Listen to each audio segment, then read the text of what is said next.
Айло. 1 мамыр Қазақстан бойынша мирный митинг, қымбатшылыққа қарсымыз, саяси белсенділерге Марат Жыланбаевқа, Думан Мұхаммедкәрімге, Әйгерім Тілеужанға бостандық. Екі шал кеттіңдер. Біз крутой Қазақстан құрғымыз келет, парламенттік жүйе құрғымыз келет, премьер-министр Мұхтар Қабылұлын алып келгіміз келет. Айло, сөйле. Біз бәрібір құрамыз. Жасаймыз, себебі қазақ оянды, қазақтың көзі ашылды. Қанша қазақты құрбандыққа шалсаңыздар да, құршы бар Айло болып сөйлемесең. Ақ жол дейді. Себебі халықтың көзі де ашылды қазір, себебі 30 жыл бойы Назарбаевқа мүмкіндік берді, мүмкіндіктері, үміттері ақталған жоқ. 7 жыл бойы Тоқаевқа мүмкіндік берді, мүмкіндіктері ақталған жоқ. Енді әлемде өзгерістер болып жатыр, 50 жылда ел жаңарып жатыр, оған біздің Қазақстанда кіреді. Бірінші, Құдайдың қалауымен, халықтың талабымен елде крутой Қазақстан болады. Мен оған сенімдімін.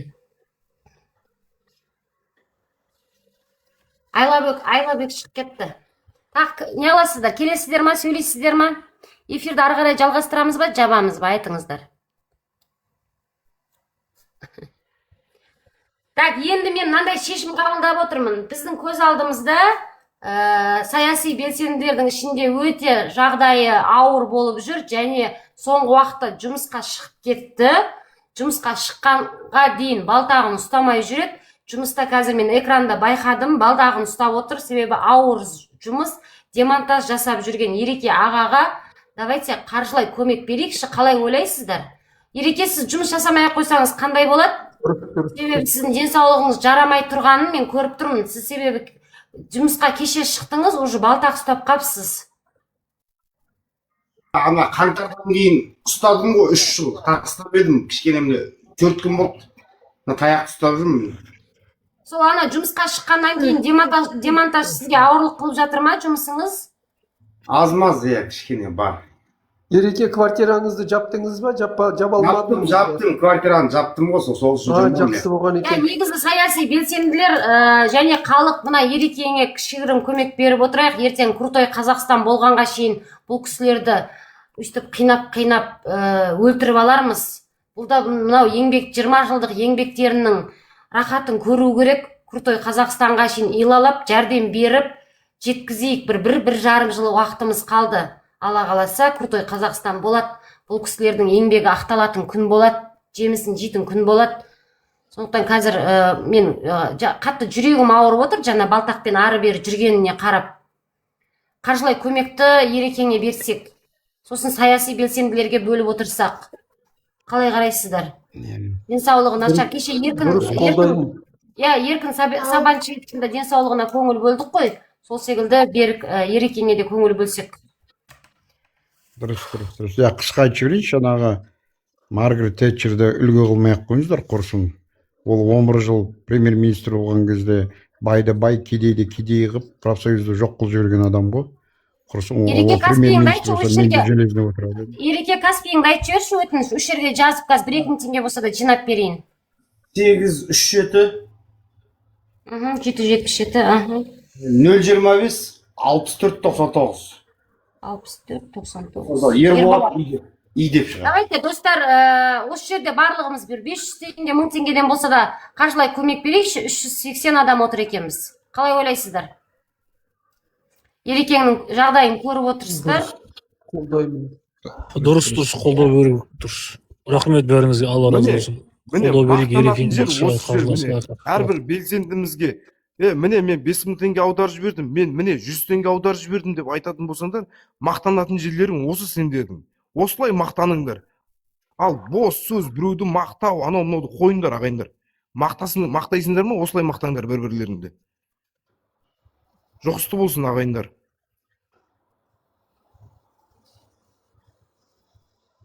Так, дұрыс па Ереке, контроль алып жіберші. 777 025 64. Ай, 99. Қате жаздым.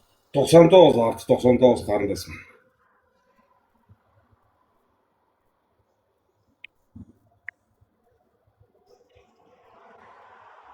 енді ақиқаттың жолында шауып келе жатқаннан кейін бар ғой, біз бір-бірімізге осылай көмектеспесек, бізге кім көмектеседі? Кім көмектеседі бізге? Мынау система көмектеспейді бізге. Мынау наоборот, бізді бар ғой, күннен күнге ертең баяғы Совет Союзы құсап, очередке қояйын деп тұр магазинге. Ертең двордағы магазиндердің бәрі жабылады.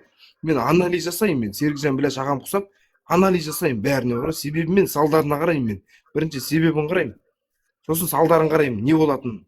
Ал себебін қарап тұрсам, мынау бар ғой, күннен күнге халықтың үндемегеніне қарасам, бұның салдары қалай болады? Ертең бәрімізді бір қазанға жинайды, баяғы СССР құсап бар ғой, СССР. Мына Путиннің құлдарынан бәрі. Путиннің құлдары. Мына бюджеттегі ақшаның бәрі бар ғой, Путинге кетіп отыр. Сендерден ысырапты ақша жинап отқан себебі бюджетте бұлардың жейтін азықтары жоқ, айлықтары жоқ. Сол себептен сендерден күнде әртүрлі ысырапты ойлап тауып отыр ағайындар. Әрбір эфирге барам, мен кіріп барам, осы ақиқатты айтсам, шынымен мен қазағым тас қараңғы болып тұрады, ана эфир бар ғой. Одан кейін барып мен барып түсінеді ағайындар. Мә солай ма дейді. Әрбір эфирге барыңдар, таралыңдар. Бір жерге келіп базар дейді отырудың қажеті жоқ. Әрбір эфирге барып, әрбір қазақтың көзін ашу біздің міндетіміз ол. Біздің парызымыз. Пайғамбарда Ерболат ағаның есеп шотына 100 теңге, 1000 теңгелеріңізді аударыңыздар. Ерекең жаңағы денсаулығы өте нашар. 89 емес, 99 аяғы. 99 деп жаздым ғой. Ертең осы кісілердің еңбегінің арқасында бір жарым жылда Крутой Қазақстан құрамыз, тарихқа енеді. Осылар өз тарихтарыңызды өздеріңіз жасаңыздар. Ол кісілер ескереді, білет, Каспийде сақталады сіздердің чектарыңыз. Кім қалай жәрдем беріп отқан? Қаржылай жәрдем беріңіздер, сөзбен жәрдем беріңіздер, қолдау білдіріңіздер. Жақындап қалды. Тақ пен табыттың егесі жоқ. 50 жылда ел жаңарады, еліміз жаңарады, Крутой Қазақстан құрамыз. Бірақ осындай еңбек сіңірген жаңағы батырларымызды, жанашырларымызды біз аялап, поддержка беріп отыруымыз керек. Ереке, өзің эфирға қойып қояйын ба? Қазіргі таңдағы 4 күн жұмысқа шыққанда балтағын сүйеніп қалыпты. Бұған дейін ол балтағын тастаған тұғын. Қазір демонтаж жұмыс жасап жатыр стройкада. Мынандай жағдайменен өзіңді көрсетші, Ереке.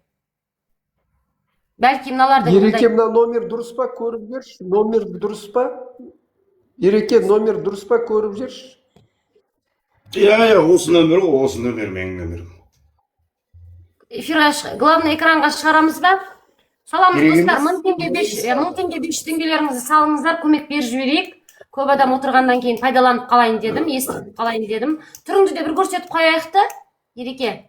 Қандай батырымыз бар екенін, ел жанашыры бар екенін. Түрімізде не болады ол? Тірлік шешіп жатқан жоқ.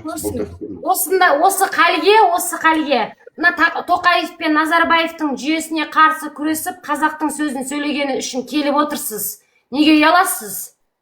Апталдай азамат едіңіз, қылшылдаған 20 жасыңыздағы қазақтың бір бидай өңді батыры едіңіз, жігіті едіңіз. Осы мына қазақ үшін мына екі зұлым басшымен күресемін деп осы қалге жеттіңіз. Көрсетіңіз. Міне, 4 күннен бері демонтаж жұмысқа шығып жүр. Мына мемлекет ешқандай бұл кісіге көмек бермейді. Қаңтарда 2 бүйрегін зақымдап, бірнеше рет түрмеге жатып, оққа ұшып, осындай жағдайға жетті. Қазақтың сөзін сөйлеймін деп. Мына 2 зұлым жүйемен, қазақты қанаған 2 президентпен қарсы күресеміз деп. Қаржылай көмек беріп отырыңыздар. 1000 теңге, 500 теңге, 5000 теңге, 10.000 теңгелеп салсаңыздар да жарайды. Лайықты адамға саласыздар. Одан кейін тағы да мұқтаж бауырым бар, тағы да менімен бірге майдандас күрескен Бага Танк деген бауырым. Ол да пәтерде тұрып жатыр, мен сияқты. Біздер де пәтерде тұрып жатыр, ұлдала квартиранттарымыз. Оған да көмек керек Багаға да. Ол да айтпайды, кеше тоңазытқышында қарасам, соңғы наны қалыпты, тоңазытқышында.